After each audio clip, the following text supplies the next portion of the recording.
the chairman, managing committee, principal, teachers, staff, their students and their parents. इस विद्या के मंदिर की 20वीं वर्षगांठ या 20वीं फाउंडर्स डे मनाने के लिए हम यहाँ एकत्रित हुए हैं। और मैं समझता हूँ कि दरअसल आप लोग फाउंडर्स हैं इस स्कूल के। हर एक स्टाफ का मेंबर, स्टूडेंट्स और उनके पेरेंट्स, जिनके योगदान से, जिनकी मेहनत से ये इंस्टीट्यूशन दिन रात सफलता की ओर अग्रसर है।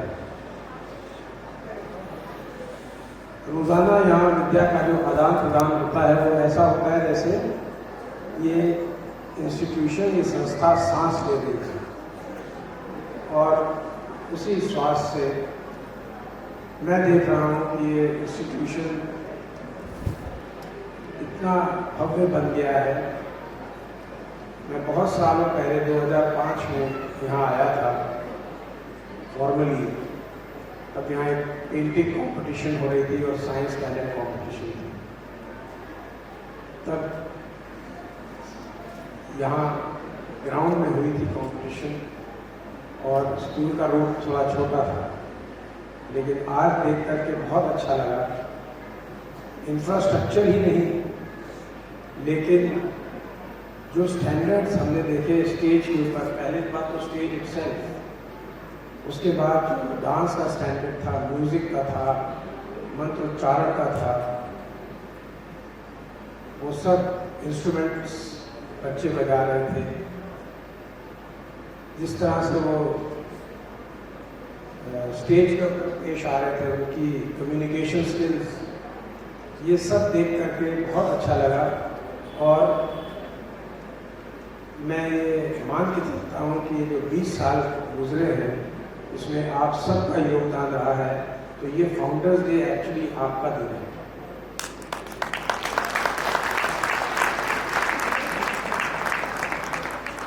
मुझे बड़ा अच्छा लगा कि ये स्कूल जो है वो बड़ी अच्छी एजुकेशन दे करके इस सोसाइटी की सेवा कर रहा है और यहाँ पे अच्छे सिटीजन्स और अच्छे ह्यूमन बींग्स को जन्म दे रहा है। जैसे प्रिंसिपल साहिबा ने बताया कि इस साल की थीम भी ह्यूमन वैल्यूज़ है। आपने देखा होगा कि जो भी प्रोग्राम्स हुए थे सब में कहीं ना कहीं ह्यूमन वैल्यू की पेशकश थी। मेरा मानना है कि स्कूल में ये स्टूडेंट्स के लिए है कि आप यहाँ पे केवल फिजिक्स, मैथ्स, केमिस्ट्री पढ़ने नहीं आते हैं। यहाँ पर आप एक अच्छा इंसान, एक अच्छा सिटीजन बनने आते हैं, जो आपको पता नहीं चलता है कैसे। अगर जो आप इस बात से कॉन्शियस रहें कि मैं फिजिक्स, केमिस्ट्री, मैथमेटिक्स और ज्योग्राफी के अलावा और यहाँ पर क्या सीख रहा हूँ, या पेरेंट्स भी अगर जो इसके ऊपर थोड़ी सी नब्ज पकड़ के रखें, तो आप देखेंगे कि कितना कैरेक्टर शेप होता है स्कूल में आकर के। किस तरह से बच्चे का बिहेवियर, किस तरह से उसकी कम्युनिकेशन स्किल्स, उसकी मॉरल वैल्यूज, गुस्से के ऊपर काबू आना, दोस्ती बढ़ाना, किस तरह से उसका कैरेक्टर धीरे धीरे शेप होता है, ये ज़्यादा महत्वपूर्ण है। Of course physics, geography, history वो तो पढ़ना ही है। इसका उदाहरण मैं आपको एक कहानी से समझाता हूँ, बच्चों के लिए है ये, कि एक छोटी सी लड़की है, उसका नाम छुटकी है। वो गांव के स्कूल से आती है, शहर के स्कूल में उसका एडमिशन हुआ है, बहुत खुश होती है और बड़े उत्साह से आई और ढूंढ करके क्लास में अपने पहुंची। बच्चे वहाँ के देख करके थोड़ा सा उसका मजाक उड़ाया, लेकिन टीचर ने उसको बड़े संजीदा रूप में इंट्रोड्यूस किया। इसका नाम छुट्टी है, ये अब आपके साथ पढ़ेगी। और उनको एक सरप्राइज टेस्ट क्लास को देना पड़ा उस दिन, क्योंकि वो पढ़ा चुकी थी। उन्होंने कहा कि 7 अजूबे क्या हैं, 7 वंडर्स ऑफ द वर्ल्ड कौन से हैं। सब लोग लिखने लगे। वो बेचारी छोटी कुछ लिख नहीं पा रही थी, तो टीचर ने कहा क्या हुआ। शीशे इतने ज़्यादा अजूबे हैं, मैं 7 कैसे लिखूं। तो वो खैर वेट किया, लोगों ने तो सब लोगों ने लिख दिया, Taj Mahal, Colosseum, Jesus the Redeemer की स्टैचू, वॉल ऑफ चाइना, ऐसे 7 लिख दिए। जब उन्होंने छुट्टी की कॉपी उठाई टीचर ने, तो उसने लिखा था ये 7 अजूबे हैं, देख पाना, सुन पाना, दया कर पाना। तो इन चीज़ों से उसको लगा कि ये असली अजूबे हैं दुनिया में, किसी की मदद करना। तो पूरी क्लास शांत हो गई। अब देखिए, स्कूल में तो जो आपको पढ़ाया जाएगा वो वही 7 वंडर्स ऑफ द वर्ल्ड बताएगा। वो आगे चल करके उसको एक अच्छा नागरिक, एक अच्छा इंसान बनाता है। इस तरह से जो एजुकेशन है वो असली अच्छा इंसान बनाने के लिए होती है। इंजीनियर, डॉक्टर, वो एक प्रोफेशन है, वो तो बन ही जाता है।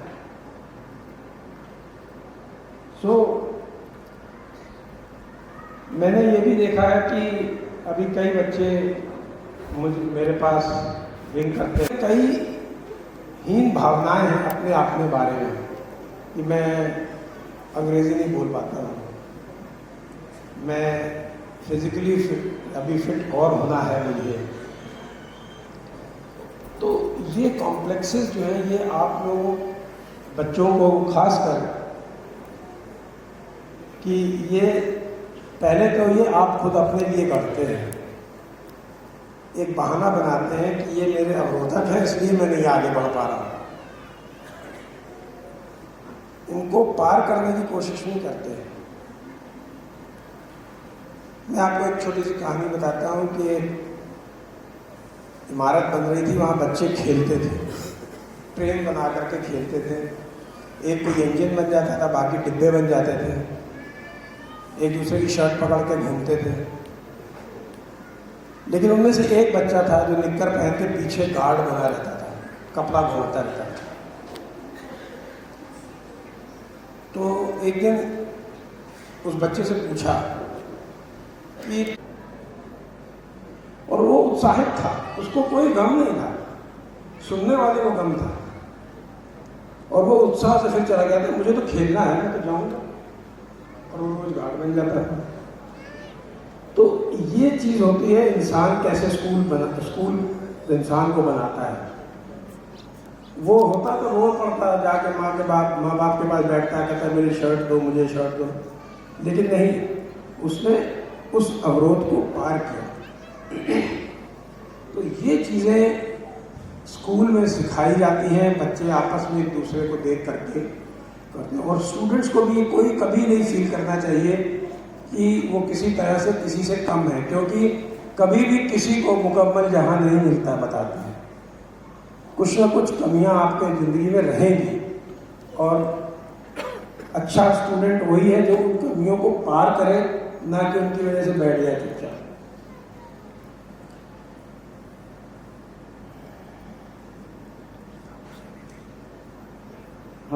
मैं एक बात और बच्चों के साथ शेयर करना चाहता हूँ कि हम लोग कन्याकुमारी से कश्मीर तक पैदल चली थी, तो हम लोग ने रास्ते में देखा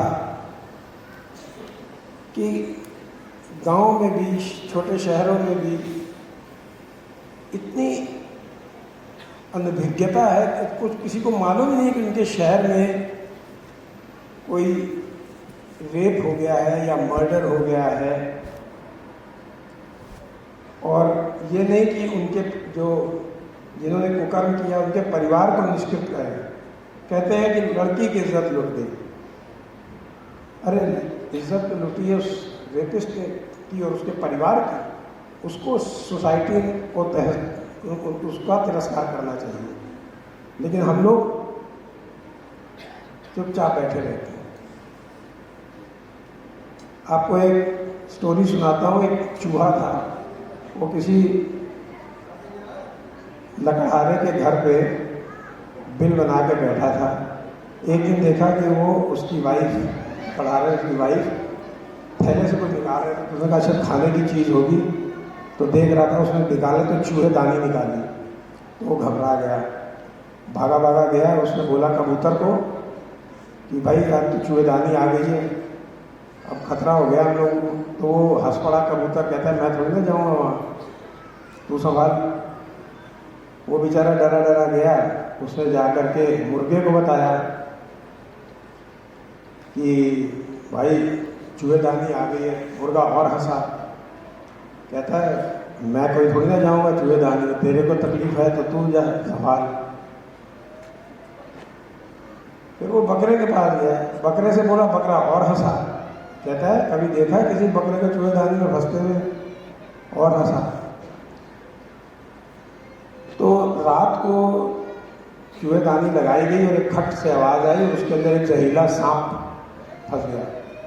सवेरे लकड़हारे की वाइफ आई, उसने चूहे की पूंछ समझ के उस सांप को निकाला तो सांप ने उसको डस दिया और बीमार हो गई जहर। तो हकीम को बुलाया गया। तो हकीम ने सजेस्ट किया कि भाई इसको कबूतर का सूप पिलाओ। तो सबसे पहले कबूतर गया। तो काफ़ी लोग देखने आ गए, रिश्तेदार। तो अगले दिन ब्रेकफास्ट में मुर्गा कटा, और जब वो वाइफ इसकी ठीक हो गई तो उसने दावत दी, तो उसमें बकरा कटा। तब तक चूहा कहीं और जा चुका है। अब इससे ये समझ में आता है कि क्योंकि उन्होंने समझा कि ये मेरा प्रॉब्लम नहीं है। तो जब भी आपको कोई आए तो प्रॉब्लम बताए और आप ये समझें कि मेरा प्रॉब्लम नहीं है, जरा सतर्क हो जाइए, क्योंकि किसी का भी प्रॉब्लम हमारा प्रॉब्लम है। If you live for your self you live in when, if you live for others you live again. ये आपको सबक लेके जाना चाहिए। मेरी ओर से एक और सुझाव है जो कि स्टूडेंट्स और टीचर्स सबके लिए है।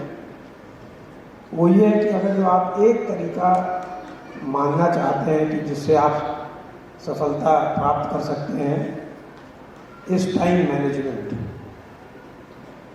क्योंकि टाइम जो है वो एवर फ्लोइंग है, एकदम नदी की तरह बहता जा रहा है, एक ही डायरेक्शन में जा रहा है, रुकता नहीं है। आप रोक नहीं सकते, आप उसको स्टोर नहीं कर सकते, बैंक नहीं कर सकते, आप उसको वापस नहीं ले सकते। वो एक ही डायरेक्शन में जा रहा है और फ्री है, कोई पैसा नहीं देता आपको टाइम देने का। तो हम लोगों को उसका सदुपयोग करना चाहिए। एवरी चाइल्ड शुड रिमेंबर कि जब रात को सोने जाते हो तो अपने आप से पूछो कि आज मैंने क्या रूटीन काम किया और क्या कुछ अच्छा या प्रोडक्टिव या क्रिएटिव काम किया। तो कुछ भी 10-10 मिनट भी रोज ऐड करोगे तो you will find that you have improved your time management. Now I should manage my time because I have been given a certain time to speak, so I am close now. I am very happy to see the standards which have been achieved by Scienceways International. और ये सब Covid के बावजूद। मैं बात कर रहा था मैनेजिंग डायरेक्टर से और मैं पूछ रहा था कि ये कैसे आपने इसको टाइड ओवर किया। तो इसमें काफ़ी दिक्कतें पेश आई, लेकिन इस इंस्टीट्यूशन को फिर से इस हालत में लाने के लिए जो उन्होंने और आपने, पेरेंट्स ने, टीचर ने जो सहयोग दिया है, स्टूडेंट्स ने जो स्पिरिट दिखाई है, उससे यकीन है कि ये इंस्टीट्यूशन, ये संस्था और आगे बढ़ेगी और हम सब इसको एक टॉप स्कूल के रूप में देखेंगे। All the very best. जय हिंद।